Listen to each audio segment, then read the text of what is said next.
All right, so I would like to introduce our next speaker, Maureen McElaney. She is a developer advocate at IBM Center of Open Source Data and AI Technologies and enjoys broadening IBM's understanding and involvement in open source communities.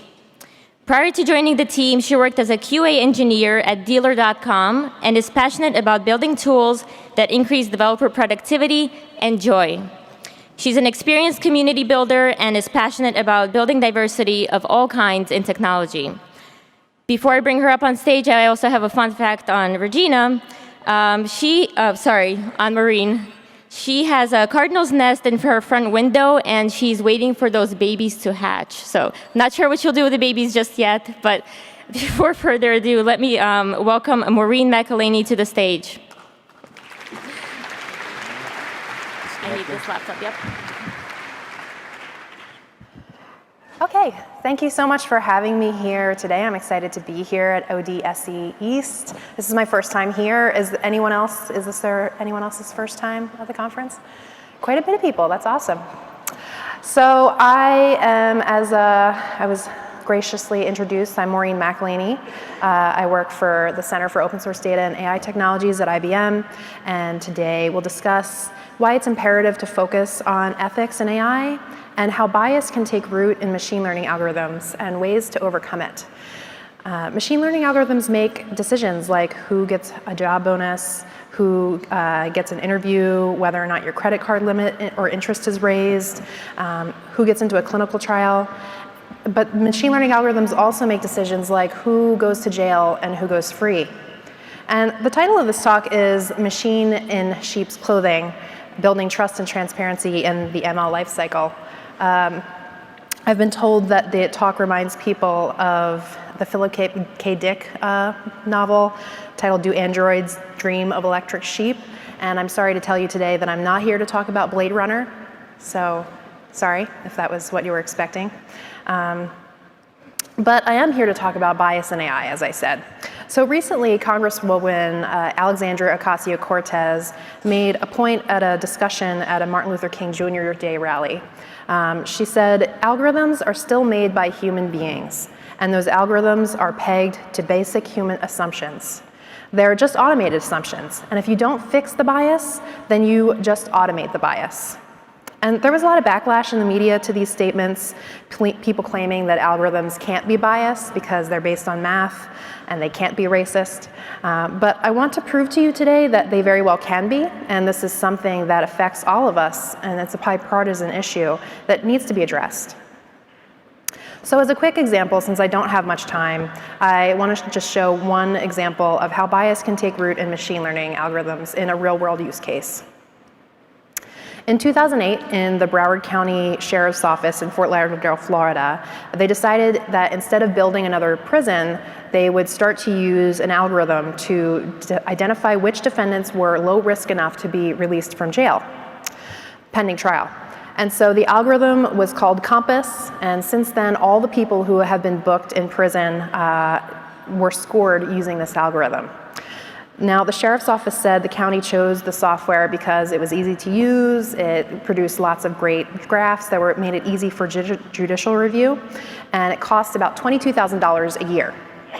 Now, ProPublica obtained the risk scores assigned to more than 7,000 people arrested in Broward County from 2013 and 2014, and they checked to see how many people who were charged went on to commit new crimes over the next 2 years. They used the same benchmark that was used by the creators of the algorithm. So I'm going to be going through a few examples of people who committed similar crimes but were affected by the recidivism scores very differently. So a lower score means less likeliness of reoffending, which means less jail time or a lower bail. And a higher score means a higher chance of reoffending or a higher bail. And it was rated on a score of 1 to 10. So 1 being the lowest score and 10 being the highest score, the most risk. Now, Brisha Borden here was rated high risk for future crime after she and a friend stole a bike and a scooter that was valued at about $80 from someone's house. She was 18 at the time. She had some prior misdemeanors, so we don't know because she was a minor what those misdemeanors were, but they were just misdemeanors. She never spent any time in prison or anything like that. Vernon Prater, on the other hand, was rated low risk for shoplifting about $80 worth of merchandise from a local Home Depot store. He had already been convicted of armed robbery and attempted armed robbery, for which he'd served 5 years in prison. And while Borden didn't go on to reoffend, Prater is now serving an 8-year prison term for breaking into a warehouse and stealing thousands of dollars worth of stuff. Now we have Dylan Fugit. He was rated as low risk after being arrested with cocaine and marijuana. He was arrested 3 times on drug charges after that. Gregory Lugo crashed his Lincoln Navigator into a Toyota Camry while he was drunk. This was at least his 4th DUI. James Ravelli stole from a CVS and was caught with heroin in his car. He had already spent 5 years in a state prison in Massachusetts before this crime. And he was rated as low risk, and he later shoplifted $1,000 from, you guessed it, another Home Depot. Apparently, Home Depot is very popular for stealing from in this county. So I'm going to show you 2 charts that show the average scores assigned to criminal defendants based on skin color. Here you see the average scores assigned to black defendants across the 7,000 people who were reviewed here. You'll notice that a fair amount of the black people evaluated here were set at a very high risk score. So there's a lot on the right-hand side of the scale here. And here are the scores for white defendants. These charts that show that the scores for white defendants skewed very heavily towards the low-risk categories, whereas scores for black defendants did not. And in forecasting who would reoffend, the algorithm made mistakes with black and white defendants at roughly the same rate, but in very different ways. The formula was particularly likely to falsely flag black defendants as future criminals, wrongly labeling them this way at almost twice the rate of white defendants. White defendants were mislabeled as low risk more often than black defendants, and black defendants were 77% more likely to be pegged as a risk of committing future violent crime. Now, NorthPoint, the company who they evaluated, disputes ProPublica's results on this report, and they continue to be among the most widely used software used across the country in jails. But I will say that since this report came out, NorthPoint changed the name of their company to Equivant. So I don't know what that says. So due to algorithmic decision-making, populations that are disproportionately targeted by law enforcement, especially low-income and minority people, are being slapped with high recidivism scores. As a result, the algorithm amplifies and perpetuates bias that is in society, and thus generates more tainted data to feed a vicious cycle. There are many different risk assessment algorithms out there that are being used, but as I said, Compass is the most widely used. And most of them are proprietary, so there's really no way to interrogate their decisions or evaluate why they came to those conclusions. So at the Data for Black Lives conference, which happened earlier this year, they talked about this problem in criminal justice a lot. Now, Data for Black Lives is a group of activists, organizers, and mathematicians committed to the mission of using data to create concrete and measurable change in the lives of black people. One quote from Rashida Richardson, who is the director of policy research at the AI Now Institute, really drove this home for me. She said, "In my experience in conversations around AI, people talk about it like it's just a list of pros and cons. But that's a moment of power and privilege, to be able to determine that it's okay that some people are disproportionately harmed." So more than 100 civil rights and community-based organizations, including the ACLU and the NAACP, signed a statement urging against the use of risk assessment in criminal justice. But at the same time, more and more jurisdictions are turning to them, including the state of California. And so they're using this as a Hail Mary effort to fix the problem of overburdened jails in our country. Now, you probably heard of Joy Buolamwini. She is a scientist and digital activist based out of the MIT Media Lab, and she founded the Algorithmic Justice League, which is an organization that looks to challenge bias in decision-making software. She said, if we fail to make ethical and inclusive artificial intelligence, we risk losing gains made in civil rights and gender equity under the guise of machine neutrality.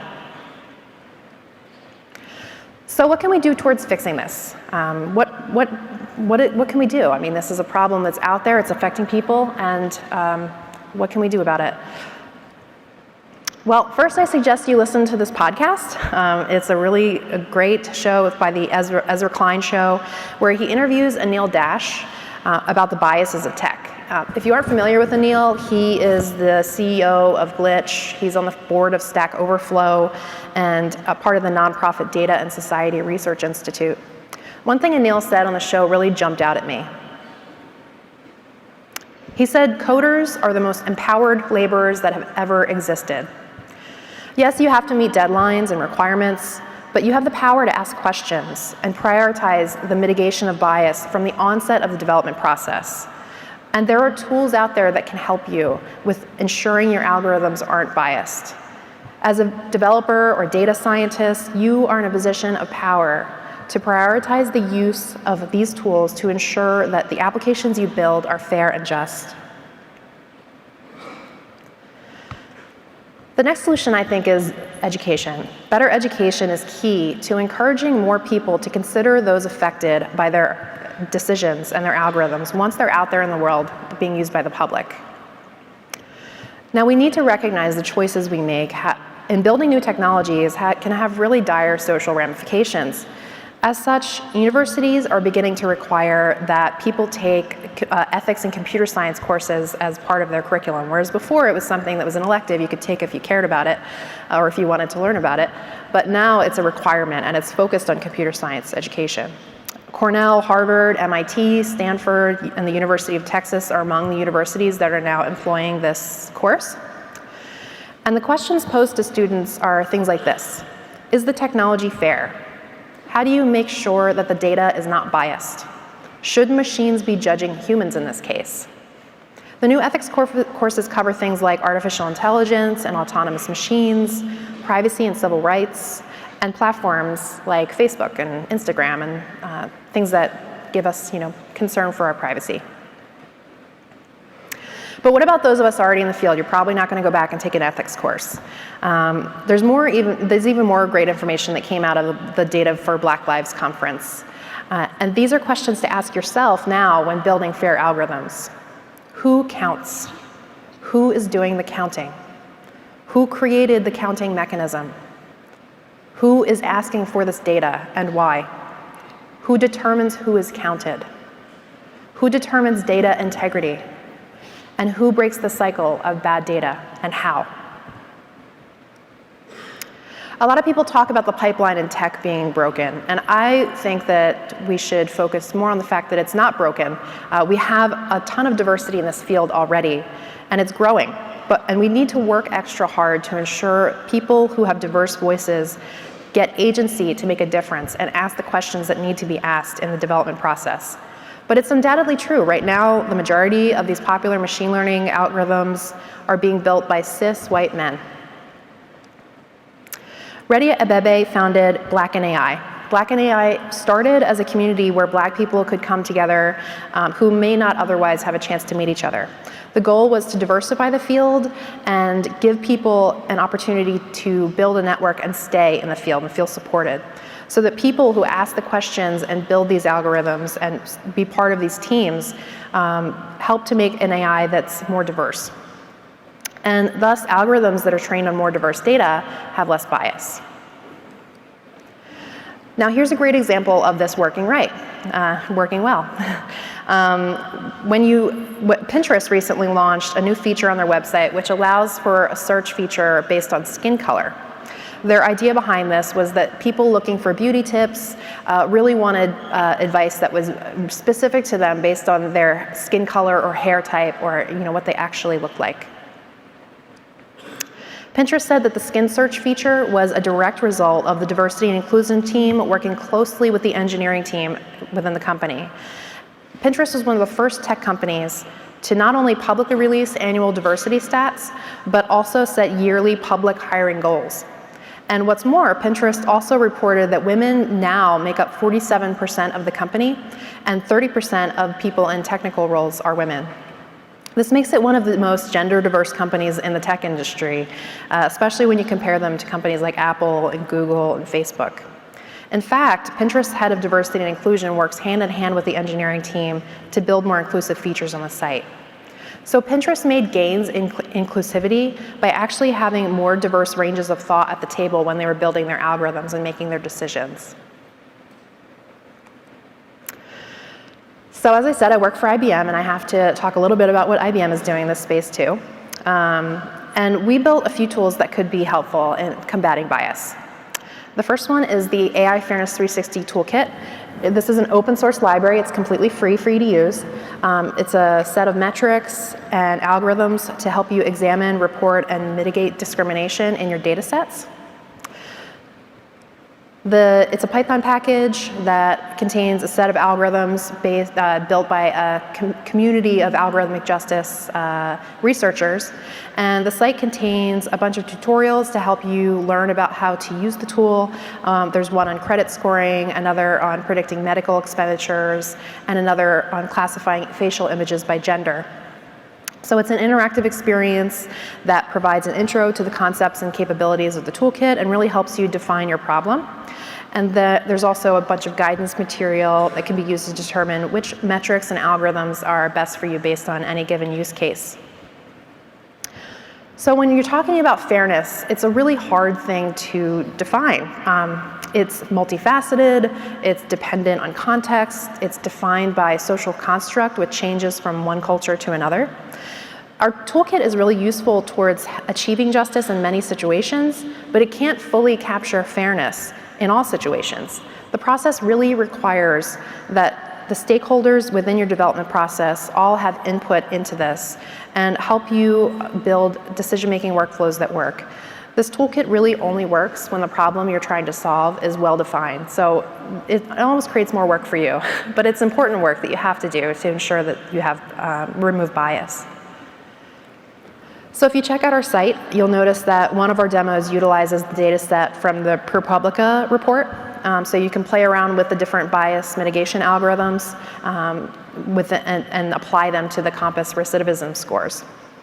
So yeah, as I said, you can play with this data set and apply the different mitigation algorithms, and there's a few other data sets as well that you can play with.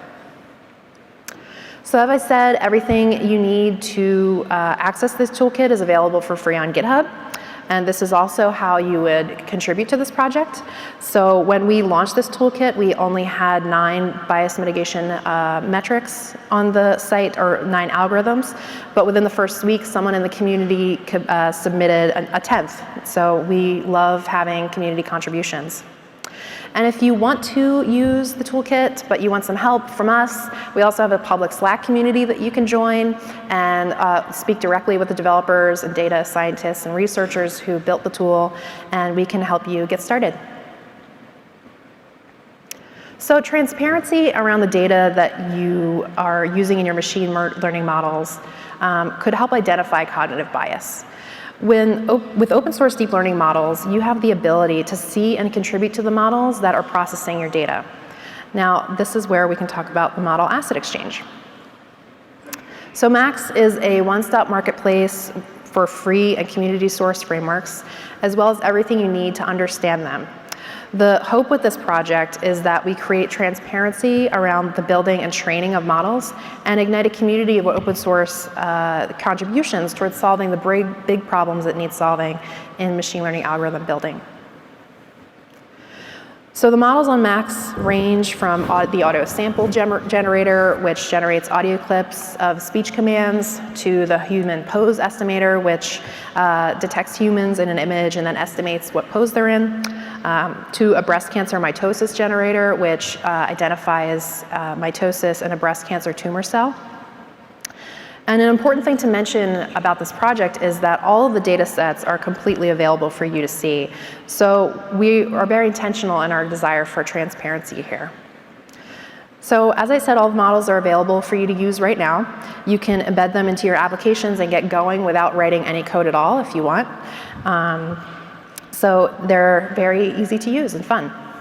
So yeah, by building open source models and training data, we increase transparency, providing more opportunity for hidden biases to be uncovered. So while this doesn't solve the problem of bias in AI, it does create more transparency and opens the door towards collaboration and innovation in the space. So to me, that's the importance of open source as the answer.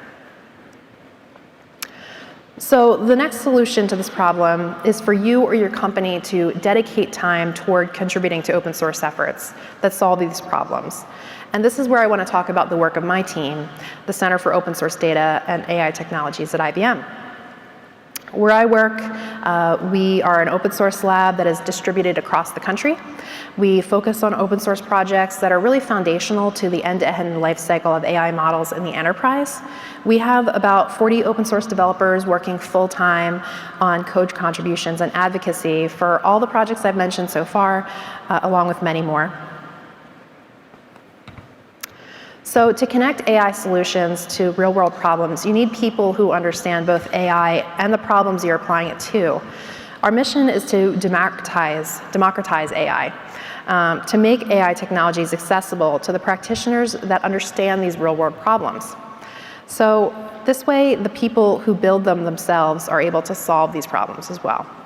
The developers and data scientists at CODAIT are continually improving frameworks within our targeted open source communities and making them work better both individually and as an integrated pipeline. So 40 open source developers, that's a lot of open source developers. Great. Where is it? Maybe it's not that many. But if you look at all the IBMers who contribute to open source projects on GitHub in 2018, you can see that 40 open source developers at our CODAIT lab is a very small slice of a larger pie. And that pie is, in turn, a small slice of an even larger one. IBM has an internal training program, it's a certification process for our developers who actively use open source projects and services. And the number of developers who are certified in this program in 2018 were 62,000. So IBM has a very huge footprint in the open source landscape. So if you want to learn more about the open source projects that we are working on our team, you can go to this website, including the AI Fairness 360 Toolkit, as I said, and the Model Asset Exchange, plus many more. Lastly, aside from our open source projects, I would be remiss if I didn't mention that IBM has a range of products to help you take control of the whole AI lifecycle. AI is all about the ability to build, deploy, and manage models, which is what IBM's portfolio gives you. This gives you the ability to build your models for making predictions. Watson Studio supports this. Deploy put customer models into production in an application or business process. This is where the model starts to make predictions for the client's business, and it happens with Watson Machine Learning. And then you can manage to operationalize and automate the management of your models and tools across your business with trust and transparency. This is IBM's answer, and it's called OpenScale. I also want to mention that OpenScale has AI Fairness 360 algorithms built under the hood, so you can mitigate model bias in your models as well as using this. So IBM's data science elite team helps you take the AI journey and win. So this is an international team of data science and AI experts that are there to help you regardless of where you are in your data science and AI journey.